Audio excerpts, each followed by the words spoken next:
Welcome to Belief, Being, and Beyond with your host, Granddaughter Crow. Hi, everybody. Granddaughter Crow here with my co-host, Jenny C. Bell, for another episode of Belief, Being, and Beyond. And today, grab a cup of coffee, a cup of tea, a cup of hot cocoa. And if you don't know what you're doing, our guest today will make that cup of coffee, tea, cocoa ritual. It is beautiful. I can't wait to introduce you guys. We have Rhonda Kuykendall-Jabari is a Reiki master teacher, ritualist, and founder of Wellness Uprising, where she guides others into grounded, sustainable healing through energy work, ancestral connection, love that, and everyday ritual. I love that. As the author of Burn and Brew Rituals, she blends the art of intentional scent with the comfort and warmth of healing beverage to create accessible practice that calms the nervous system and deepens spiritual awareness. Mm. So many recipes, guys. Her work is both mystical and practical, rooted in Reiki, chakra healing, and lived experience, which we will get into that, offering a path that honors the body as much as the spirit. Through her teachings, meditations, I love that, and community offerings, Rhonda invites people to slow down, reconnect, and return to themselves with clarity, softness, and power. So, without further ado, Rhonda, welcome to the show. Yay. Thank you so much. I'm so excited to be here, Sister Crow and Jenny. Thank you for having me and for appreciating my baby Burn and Brew Rituals. We are totally here to celebrate Yeah. the release. This is such a birth, and I am going to do something I never do, but it is so important to me to do this because it is when I read part of what you wrote in your book, Mm. I was like, this is how we're going to open the podcast. Yay. How we're going Thank to find you. out. Okay. So sit back, guys, with your coffee, tea, and hot cocoa. A magical blessing for this book. Yes. Yay, boy. May every page in this book be a portal, a doorway to a deeper knowing, a mirror for healing, a flame that lights the way home. May the hands that hold it feel held in return. May the heart that reads it find themselves reflected, respected, and restored. May the words, rituals, and recipes stir the sacred remembering that you are powerful, worthy, and Yes. already enough. Yep. May the herbs speak. May the smoke rise in wisdom. May the brews warm your spirit and anchor your soul. To the ancestors who walk beside us, to the elements who dance within us, to guides, guardians, grandmothers, and grandfathers of light, bless this book, bless this journey, bless the reader who dares to begin. And Mhm. it is so, ashe, amen, it is done. Thank you for that. Yes. Thank you. Thank you for that, because that's sacred space right there. Mm. Yeah. Well, Sacred space. but isn't everything we do sacred, right? Because we are sacred beings. So anywhere, all the time. Anywhere, all the time. And I thought that would be a beautiful way for us to kind of show people not Mhm. just your book, but who you are in Mhm. this ritualistic space and being able to bring it home. I really like the practicality and the lived experience. Mhm. And you're right, ritual is done every day. Every every day. every Yeah. day. So, Jenny, do you have any questions for Rhonda? Yeah, actually, but I have to say I had that prayer also marked and we didn't talk about it, but I was like, I have it marked because it's such we talk about how like writing a book is like a portal and the Mhm. reader and like you share this connection, but it's not in a linear time or space. And so that prayer is like opening up that portal and making that connection. So I also had that marked. I thought that was so beautiful. We all should start our books that way. But yeah, my question is, Rhonda, in here you talk about your mom and the Mhm. importance of like you learned ritual from her because she'd line you all up and say prayers before you went to school. And I love that. So I don't know if we could start talking about that influence as a way to kind of jump into the book. Absolutely. My mother's an incredible woman, incredibly strong. She's still alive. She just turned, she'll be 90 in October. And when we were coming up, mother was someone who was, she was from the South and probably even a little bit naive, but here she was, fast forward, she came to California, got married, had 5 children, and then got divorced. And so everything that she did with us, we always laugh at her and say, we all grew up together because she started, by the time she was 27, she had 5 children. Wow. And so everything that she did was teaching us. She was like, a model for us. And there were so many things that even if I didn't recognize it in the moment, later on, I was like, why do I feel like this? Or why does this strike me this way? And very often it leads back to either my mother or my father, but certainly my mother as the female role model in my life. Just the way that she approached things. Yeah, that prayer in the morning and getting up and getting dressed. And I'm the youngest of five. So many times the others would already be off to school. I was still at home with mom because she was taking me to daycare instead of school. And so we had all these moments alone. But my mother also in ritual was, she was, I think, very progressive in that she used to spend time with us one at a time, leave the others at home Oh, and take just one. Wow. Out with her so that she could sit with you and look in your eyes. And she did that many times in my early life. And I heard one of my other sisters talking about it, and I'm like, okay, so yeah, that really happened. So, yes, my mother is definitely a very powerful influence in terms of my becoming a ritualist at this stage in my life. I love that. There is a part, I think it's in chapter 2, that you talk about that her altar was her dresser.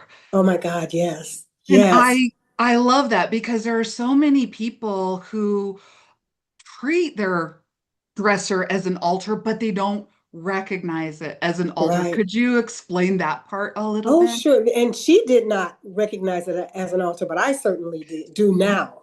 When I Right. was a kid, I didn't, maybe I didn't relate everything. But an altar is where you sit and prepare for work. It could be spiritual work, it could be any kind of work.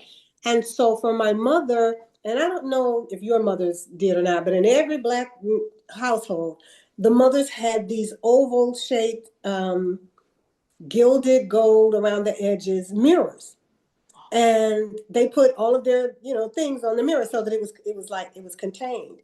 And so there, do you remember the little tiny Avon lipstick samplers? Oh, Right. yes. So she had those, Yeah. and she had, oh my God, her Jean Nate spray. She had her Afro Sheen hairdresser. She had, of course, a comb and a brush. And my mother didn't wear a lot of makeup. She didn't need a lot, but she always wore a little bit of eyeshadow and a little bit of blush. And she wasn't a big foundation lady. Every once in a while, I saw her putting on powder because we all have very oily skin. But yeah, so that, I mean, I just realized, I'm like, oh my God, that's where she prepares. She would sit down, she would turn on her music. And back in the day, that was Wilson Pickett, Johnny Taylor, Jackie Wilson, all those guys. And the music would be playing. And, a ritual is anything that you do the same way, right, over and over. And so that was her thing. She would run the water. She had those little dissolving, colorful, they look like marbles, bath beads. Yes. Right? Yes. Yes. So she would throw those in the bathtub and run hot water and, throw something else. And so, there was a smell that went with it. It was a five senses experience, because she also had, I say five senses because, you could see what was going on. You could hear the music. You could smell the aromas. She's touching because she's picking up everything that she needs to use. And then the taste came from her constant companion, a cup of coffee. So it was all right there. I love that. And I love this five senses because I also think that when we bring in our five senses into that ritual, we Mhm. then embody the Yes. ritual. For sure. For sure. I love that. Cheers to your mother and to your father, who Thank you you. dedicated the book Yep. to. Yes, yes. He was with me his last 6 years of life. That was an adventure. Oh man. And if you want to know more, pick up the book. Pick up Mhm. the book, Yes. Burn and Brews Rituals. So you just said a ritual. It just flowed off your tongue. A ritual is something you do every day, right? Mhm. And I'm just Mhm. like, yeah, it is. I mean, in this Mhm. world, we kind of go, "Oh, you need to get this and you need to do that." And all of a sudden you're talking to us about the altar can be our dresser and that a Mhm. ritual is something you do every day. Could you kind of ground us in how do you define a ritual? Because I think that in a daily practice, a lot of times people are like, "But I don't have time to do ritual." And it sounds like Rhonda's saying, "But you already are." You already are. If Okay, you brush your teeth every exactly. day, you're doing a ritual. So it's just a matter of intention. And if you are mindful, and when I say slow down, I mean you don't have to do this grinding halt or anything, but just to pay attention to what you are really doing, that makes it ritual. Just, whatever, brushing your teeth. I have an 8 step tooth protocol that I do every single day. That's ritual, right? And my gums are terrible, my teeth are terrible, whatever. But it's like, okay, I have to create a way to build this into my well-being and to do it, twice a day and to bring mindfulness to it. That makes it a ritual. Yeah, if you have an intention. I love that. What do you think, Jenny? Oh, I felt like I was with your mom right now. Like you Mhm. brought it, like it's like I'm sure people are listening, they eyes, and it's like I can hear the music, I can smell the bath beats, because that's very familiar to me too. My mom had the mirror.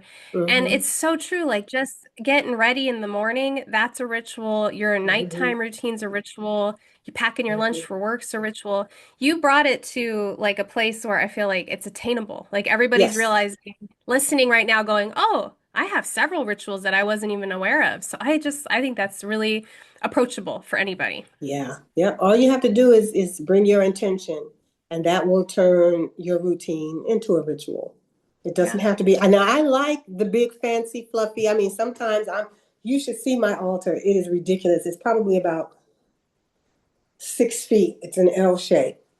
6 feet and two tiered, and but that's not necessary. It Yeah. could be anything. And a lot of people don't have the space. What if you're renting a room somewhere? What if you live in an apartment and they don't allow you to burn herbs or what? I mean, there are all these so-called obstacles, but really all you have to do is set your intention and set your intention, perform an action. That's simple. Your intention, perform an action. I love the way that you write to Rhonda. Mhm. It's really it kind of drew me in when I was just like, wait, what? Wait, what? It just drew me in. And looking at the aspects of it, it's very grounded Mhm. in that you're like, hey guys, here are ritual basics. So, don't leave a candle burning on its own, Right. stuff like that. Right. And this is about incense and all of that. And then you put it all together in such a basic way that people can utilize this book when they are doing what they're going to be doing anyway, manifesting, healing, emotional healing. Mhm. and I don't know, I just heard lavender hot cocoa, and I'm like, I am Oh my in. God. Let's get her on the show. Thank you. Yeah. And it's funny because lavender is really kind of bitter, right? But Right. when you mix it with that hot cocoa, and especially if you use a white chocolate, oh my God, it is so mellow. It always calms me right away. I love it. I love that one. Look, I'm writing down a note because I'm out of white chocolate.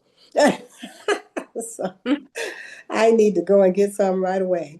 But yeah, I those recipes, okay, so when I decided to make this a book, I won't say when I decided to write the book because I didn't sit down and write a book. I had sticky notes all over the place. I've been a practicing Reiki practitioner and spiritualist for over 20 years.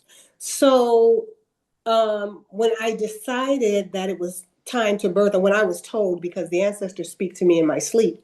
So when I was told you need to work on this, there was a great deal of resistance because it was just a bunch of scrappy notes all over the place. And I was taking care of my father. And at the time I won't even talk about my health journey right now, but there was just so much going on. I'm like, I don't have time for this. And then I got checked. Something happened and I was forced to stop. And it's like, if you had been practicing what you preach to your clients, you wouldn't be in this position. So I decided I'm going to take all these scraps of notes and everything and just slow down and put it all together and see what happens. And this book even is very different than the book that I submitted to Llewellyn. I think the first draft, because I don't consider myself a writer really. I mean, this is like my fifth or sixth book, but I always self-publish and I feel like I'm just teaching. So I submitted to Llewellyn and one other company. I knew I wanted to go with Llewellyn and one other company, and Llewellyn right away responded. I couldn't believe it. I thought I was being punked because my email wasn't working and they reached out on Facebook. And I told my girlfriend, I said, see, somebody's punking me because they're pretending to be from Llewellyn. Why are they reaching out to me on Facebook? And then when I spoke to Alicia, she said, well, we didn't hear back from you on your email. I said, oh, okay. But I submitted the book and it came back with a ton of edits. And so I sat down and it said, what does it look like they want the book to be? Because they're the experts, really. And once I got that answer back in resonance, then I basically took the whole thing apart and rewrote it. And when Wow. I submitted it, she said, oh, this is exactly what we want. I said, okay, good. That happened.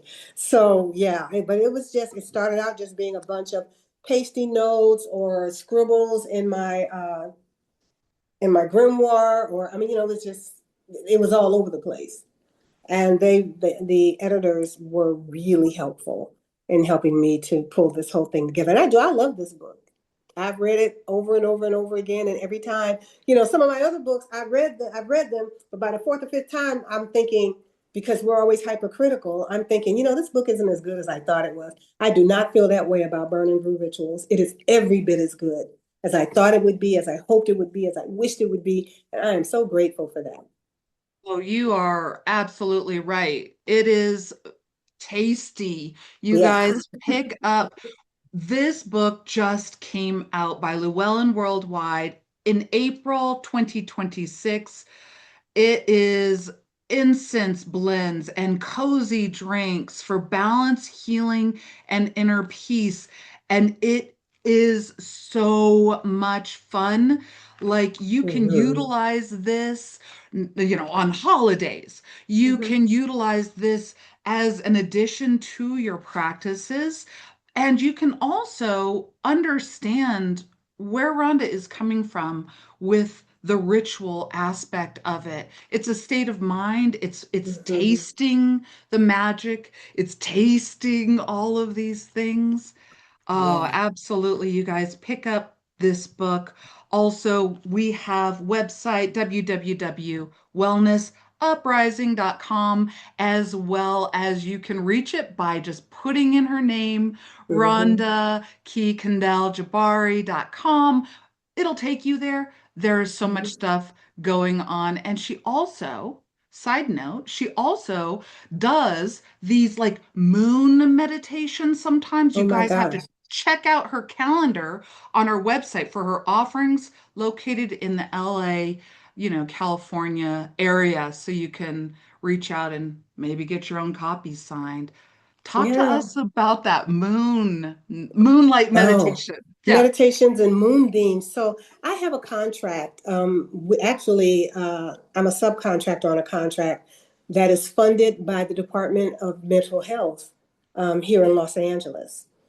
And so, which kind of I'm really grateful for it because it's given me like a slight clinical edge in terms of my practice, my one-on-one Reiki healings. But they contacted me about a year. I think I'm going into my third year now with that. And they fund that work for me. So every Wednesday, I facilitate a 30-minute call where we come on, we talk about wherever the moon phase is. I focus on the four major lunar cycles, and then I talk about things like what the general energy is for everyone, which astrological signs are going to be the most influenced, in what ways are we all going to be influenced, what are some of the foods that support that energy so that you can leverage. I also create a mini ritual for every one of those. And then we close with a topical meditation. That's about 15 minutes long. So the call is about 30 minutes, but it's a nice little midweek boost. It's every Wednesday at 1 p.m. Pacific.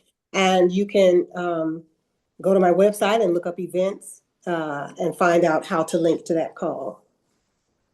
I love that. That So sounds amazing. It is such fun work. Yeah, and I love that you pair foods. Oh, yeah. I've Well, not heard of other people pairing like, I mean, people touch sometimes herbs, but like foods for can you talk a little bit about that? sure. First of all, let me just say, don't act like you don't know because you have cancer influence. And Cancerians love to what? Eat. So food is a big deal Yeah. for me. Love it. But yeah, so what I do is I think about what is happening in that moon phase. Is it fire? Is it water? Is it air? What is that? And then what foods can we ingest that will place our energy bodies within the frequency to capitalize on whatever that moon phase is. So that's a lot of fun.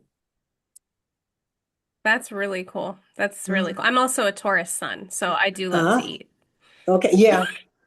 Yep. How fun. Yeah. I tell you, I can't, don't even get me started talking about food. I really love to eat and I love to cook.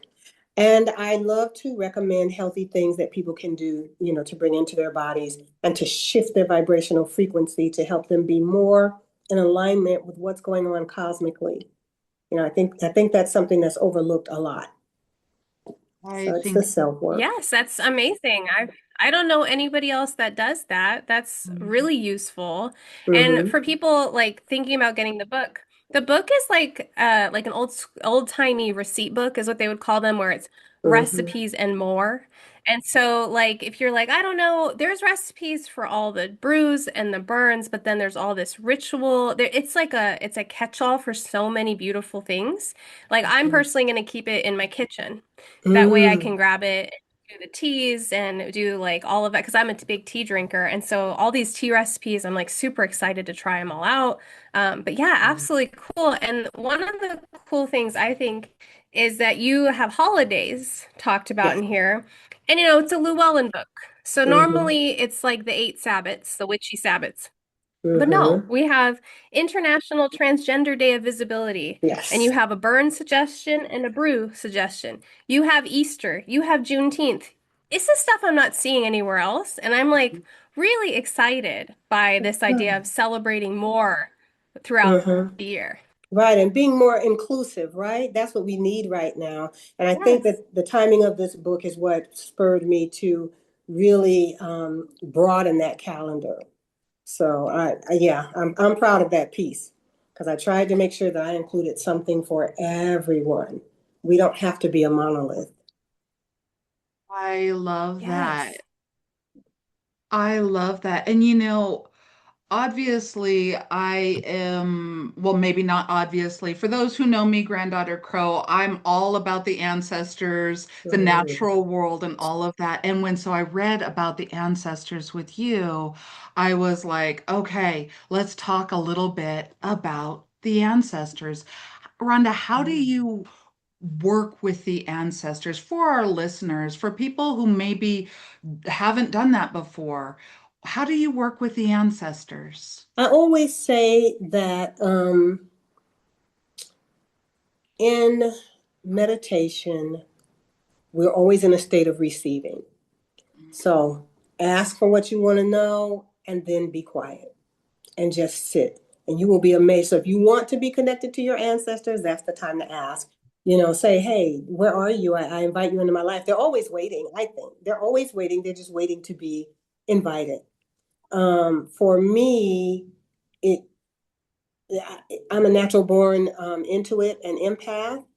So it began for me when I was a child and I had no idea what it was.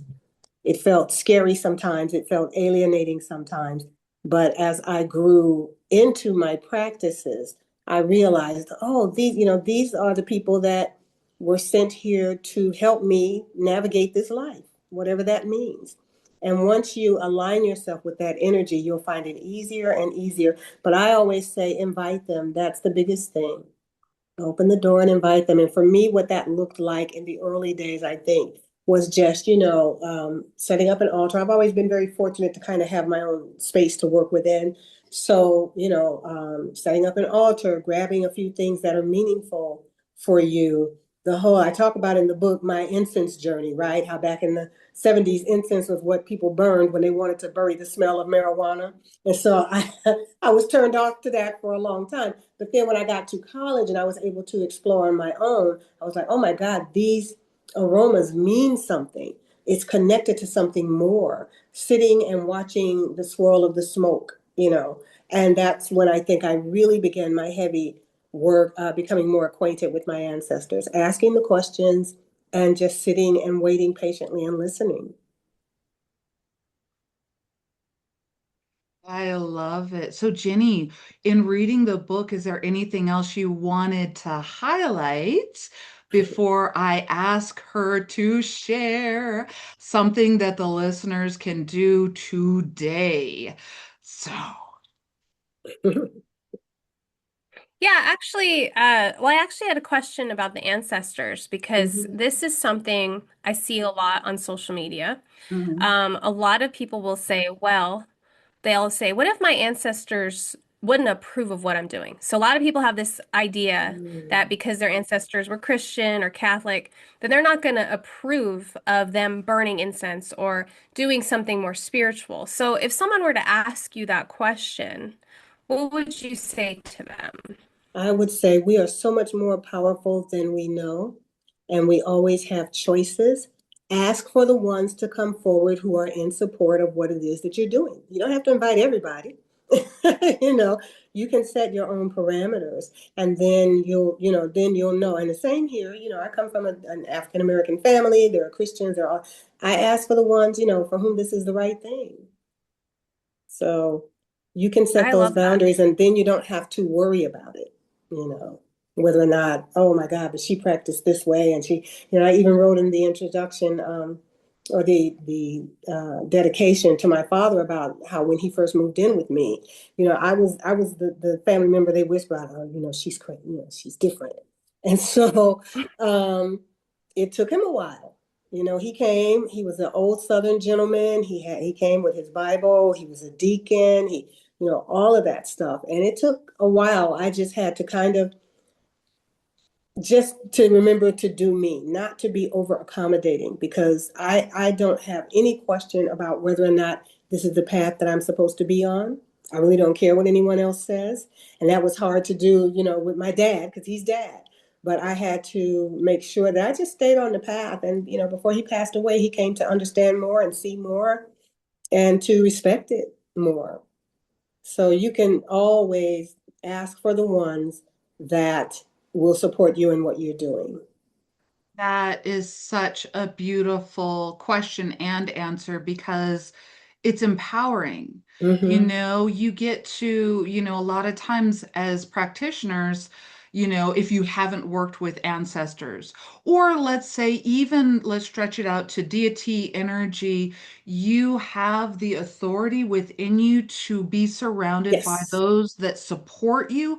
Make absolutely. sure that you call them in accordingly. Mm-hmm. And absolutely, I love that you were born an empath and intuitive, and Mm-hmm. that you came to terms, because empaths and intuitives tend to, especially when they're children, seek out, like, how can I help? How can I please? What do you want me to say? What do you want me to, I'm not trying to say Mm-hmm. people pleaser, but they're very, Sure. very good at reading it. How did you get to the empowered, this is my path? Because I think a lot of listeners are probably like, I want to be like that. I want to be Mhm. like, this is my path. You know, I just I definitely had to put distance in some relationships, and that was very painful. Yeah. Um, but like I said, I know what I know, what I know. And at times, Spirit would even say to me, "Oh, you're going to ignore that? You think you can just, turn your back and not do this?" And I would get what I call a spiritual spanking. So I just had to say, no matter what, respectfully, maintaining the love and always speaking kindly and gently, but do not allow someone else to take you off your path. We come here, sadly, in one sense, like my mother used to say, you're born alone, you die alone. And so these connections with family are negotiable. The hope is that you don't have to, sever those ties or anything like that, but it's all negotiable. And so it just depends on how solidly planted you are in your understanding of what it is that you're here to do and how you want to be represented in the world and how you want to represent your deity in this world. So beautiful, so empowering, and so very true. I like to say that some of my ancestors, some of the people that are family members, are my cactus. Mm-hmm, mm-hmm. I love them from a distance. I am not dumb enough to go and embrace a cactus because I know I will get poked. Mm-hmm, But that's mm-hmm. okay, because sometimes I'm somebody else's cactus too. And Yeah. it's all about that healthy boundary. And like you said, you are worthy, like right now. Mhm. And I think that is, yeah. And I mean, I didn't always feel worthy. I'm from a very, I mean, my sisters and my brother are all brilliant. I don't know how my mother did it. We were raised with very, very little money. I don't know how much money came from my dad and my mother. That was their business. But I do know that there was never a lot of excess. So my parents paid and sweat, to make sure that their children had certain opportunities. 5 out of 5 of us came out of South Central Los Angeles and matriculated from high school into 4-year universities. This is the gift that they gave us. So they're very straight laced. They're very academic. I think over the years, it's been, what we've come to realize is that there are 5 of us, and every one serves a very special purpose in the family. I have a sister who's an RN and a Juris Doctor. I have another sister who's an MBA. My brother is a psychotherapist and an LCSW, MSW. Another sister who is just this wizard at managing money and relationships. I mean, just we all have a role to play. No one else in my family went down the spiritual path. No one else. So after a while, I began to recognize it as, oh, this is the role I'm supposed to play in the family. Whether they like it or not is something different. Whether they understand it is something different. But they certainly have come to understand. You just have to be willing to put in the time and again be patient. Be patient. I always laugh because I tell my older sisters and brothers that I got something from all of them that they never got from each other. Every one of them changed my diaper, held a bottle to my mouth. I'm the youngest. So I have more patience with all of them than they have with each other. you know, so I think that feeds into my role, not just in the world, but then how do I bring that into my family to make us better? So yeah, interesting. But yeah, they're very straight laced, and it has not been an easy journey. I did not feel worthy. I thought that I had to do things a certain way, I had to redefine success. I had to redefine happiness for Yeah. myself, and to broaden my scope of what is abundance, because I felt like, oh my God, the reason why I'm struggling with money is because I didn't stay on the path. So that worthiness piece is very interesting. But yeah, I didn't feel worthy for a very, very long time. So there's a couple of things that I absolutely love. You had mentioned that your father was a deacon Hmm. and that you carried on spiritual path. And I'm like, is correlation there? Like, is there a lineage thing there that you've ever thought about? Not from my father necessarily, but my mother's father was the one. Tell us. He was African American and Blackfoot in Louisiana. He was 6'7", and he was a sharecropper. He was a farmer, so his hands were always in the earth. And I didn't know him that well, because he lived in Louisiana and we lived here. And I think I met him probably all of 2 times. But there were a couple of things that I got from him that I realized now, wow, his name was Talma James Champ, TJ Champ.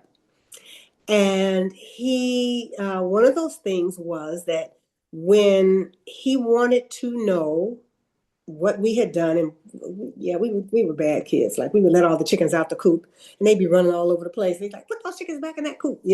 Or I had cousins who would lock me in the curing house, and I would scream because I'm the city cousin. It's like, oh my God, there are dead animals here, and and then go running. Look what he did to me. So, but one of the things that I got from him was when he would ask us, say for example, yeah, somebody let the chickens out the coop. Who did that?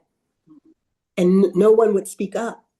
He had a piece of ginger that he tied to a rope. It was ratty and dirty and frayed, and he would walk down the line holding it over our head. He called her Queenie, and Queenie was the biggest tattletale in the world. And so as I grew up, guess what? That's what this was. I said, oh my God, he was dowsing and divining. I had no idea. And I am so connected to pendulums. It's just crazy.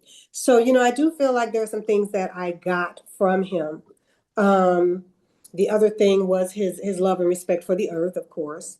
That was always, I mean, some of my fondest memories, and my memories are very faded. I was very young. I got to Louisiana because my mother didn't trust my older siblings to take care of me while she was gone. So, so that's why she would take me with her and leave all the others, or myself and my sister right over me, and leave the others here in the LA. Because she's like, oh no, y'all not gonna kill my babies, And so she would take us with her. But I mean, like that red clay dirt, it's not really a memory so much as a feeling. This is so crazy. Remember the big stick popsicles? Oh, yeah. Okay, so we would take the big stick popsicle, lick on it, make it really sticky, right? Rub it on ourselves and roll in the clay dirt to protect us from the sun. From the sun. I mean, just think, those are the memories that I hold. I didn't understand any of that as being connected to the earth and maybe even being a sacred activity, because it was very protected. I mean, oh my God, we did so much stuff. But yeah, I feel like this probably came from my mother's side of the family. My father, his father died when he was 14, and his mother died when he was 2 in childbirth. So, I never met them. I never met them, but I remember my mother's father, and I vaguely remember her mother. Yeah. I love that story about the pendulum. Mm-hmm. Like I'm like that's so cool. And do you like because you probably work with ginger, right, in different recipes and things like that. Have you Mm-hmm. ever like thought to yourself why ginger? I never did. Thank you for that. I will Yeah, see I'm now. I'll curious. meditate on that and see what the ancestors have to say. I never thought. I just thought, because it was handy. I don't know. Maybe it was the most affordable thing. I do not know, but he sure did. He made pendulums out of ginger and rope. And like I said, her name was Queenie, and Queenie used to tell on us every time, and she was very accurate. So I yeah. love that. Mm. Love it too. So you guys, if you have kids that let chickens out of chicken coops, Right. get yourself a queenie. Yeah. Mm-hmm. I love that. Okay, so Jenny and I would love to hear. Could you walk us through some brew or a simple burn and brew thing that listeners could actually do today, Yes. and apply today? Okay, thank you for that question. So, burn and brew is something I had been doing for years before I even thought to write the book. And it began because, like I said, ritual. Every single morning, I wake up, I light incense, and I made like I just stopped drinking coffee, but I would make coffee or hot chocolate or tea, and I would sit on my front porch because I could face east and watch the sun come up. And I would put incense, whatever I was burning, out on the front porch. So again, it doesn't have to be big and fancy. Something as simple as, and I love to say, use your intuition. You don't need a recipe, a formula, or anything like that. Use your intuition. What do you feel like today? Today, I felt like green tea, so that's what I'm having. Um, you can use charcoal if you want to, or stick incense, it doesn't matter, or cones, whatever you prefer and whatever you have on hand. I like keeping charcoal on hand because I can always reach into the cabinet spice rack and grab anything to throw on that charcoal. It might be, sage, it might be rosemary needles, it might be cinnamon, but it's the same stuff that comes in the McCormick cans that you get at the grocery store. And I always say that if you are in tune, your hand will guide you where you need to go. Reach into the cabinet and grab something, light a charcoal, put it on a fireproof dish, and while the charcoal is heating, go and select your beverage. It does not matter. It can be as simple as, people buy the ready-made coffee and it's cold and it's in the refrigerator. You can throw it in a pot and heat it up.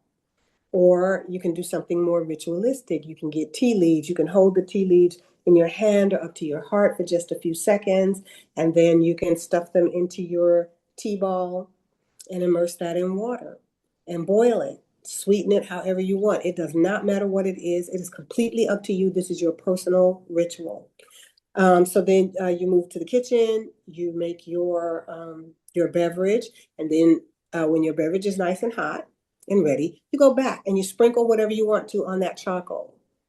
And just kind of, allow yourself to get lost in the aroma and in the smoke. Yeah, it is so relaxing.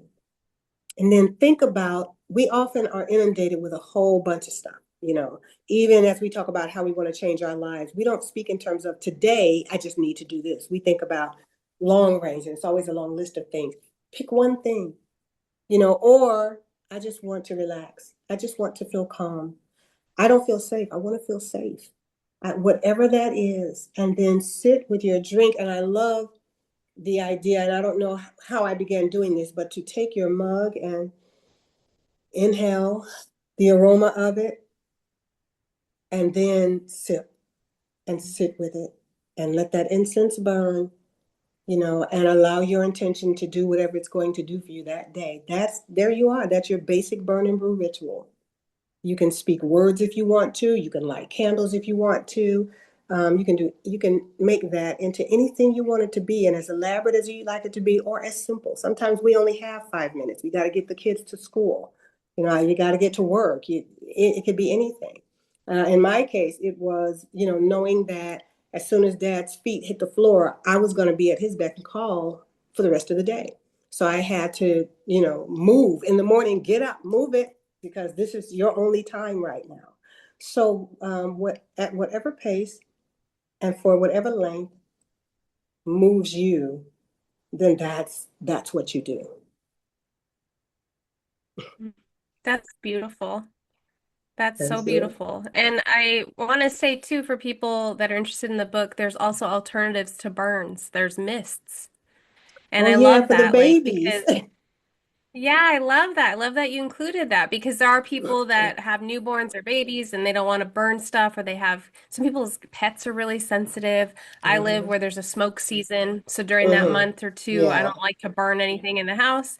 And so you Hmm. also have the alternative of the mist, which I think is equally as like powerful and really good Sure. alternative for people. Right. I mean, like right now, I'm burning and brewing, but I'm diffusing rosemary. That's just what I was in the mood for, and I love it. It feels so refreshing.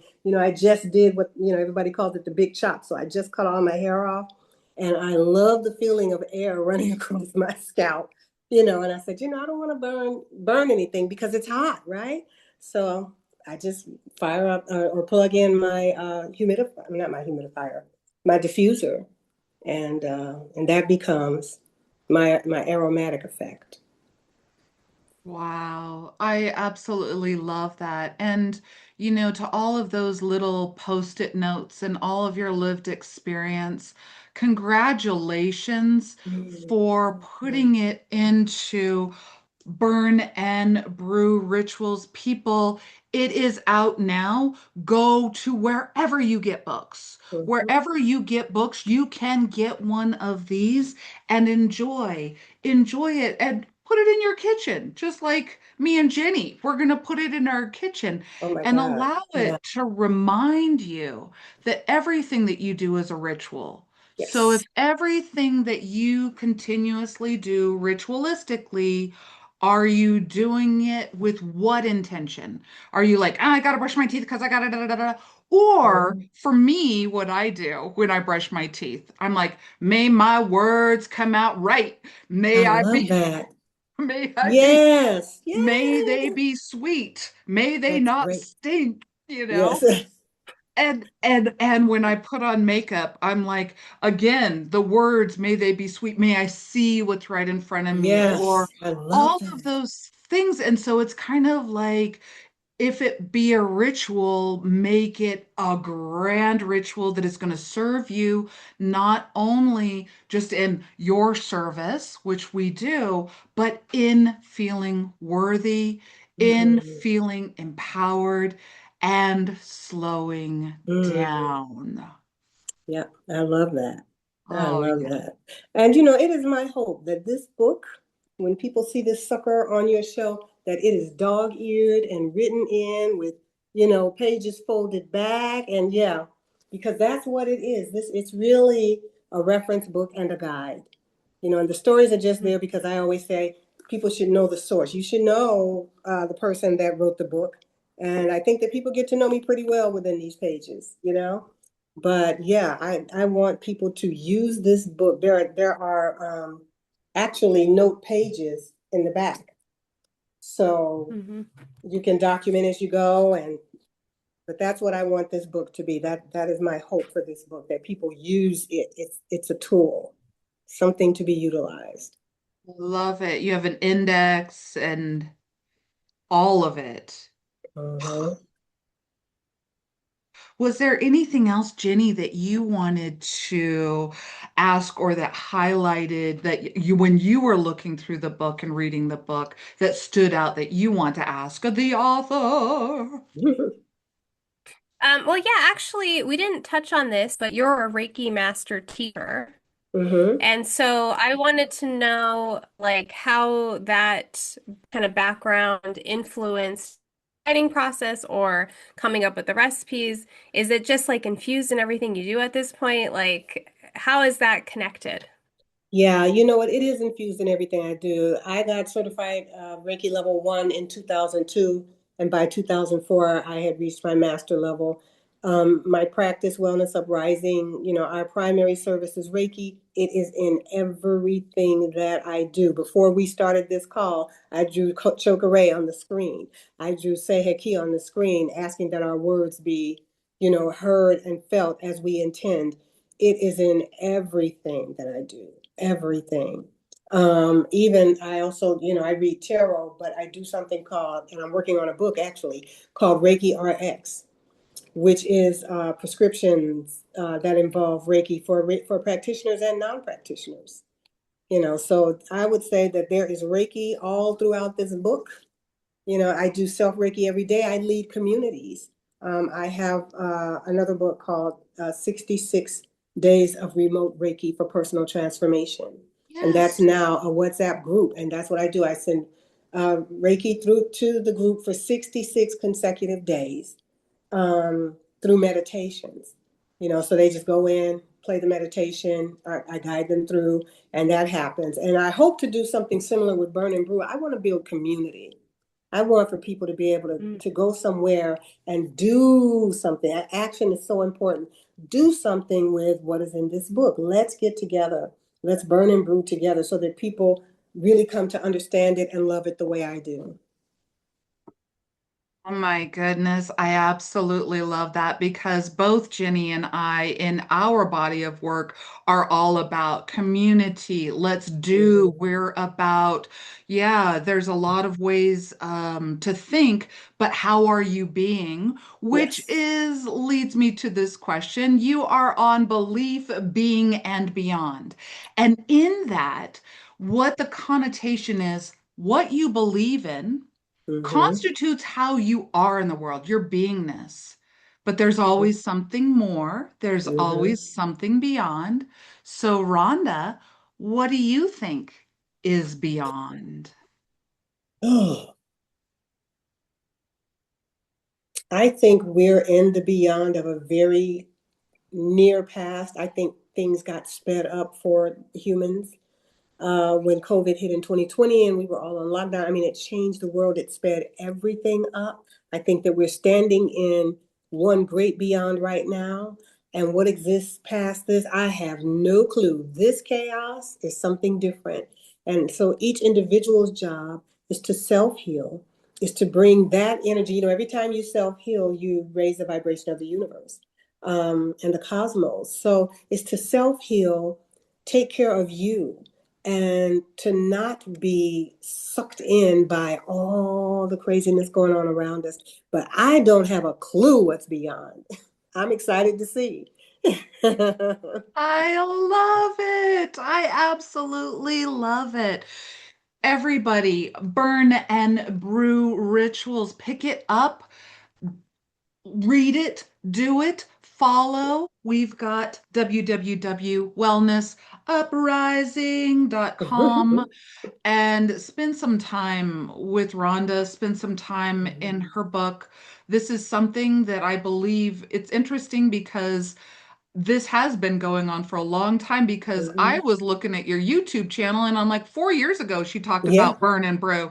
I'm like, how long has this baby been in her? And Oh my God. Yeah, I mean, it really is what I've been living for a very long time. As a matter of fact, Llewellyn wanted to change the title because they said, oh, when you say burn and brew, people are going to think it's about beer. And that's how the word rituals got added. I said, I'm not dropping burn and brew. It's already branded. I've been doing it for years. yes. I really did start this when I was a very young adult. So, yep. If you look at Oh, yeah. YouTube, you'll see all those old burn and brew videos. And they're very simple, right? Just something in a cauldron, fire it up.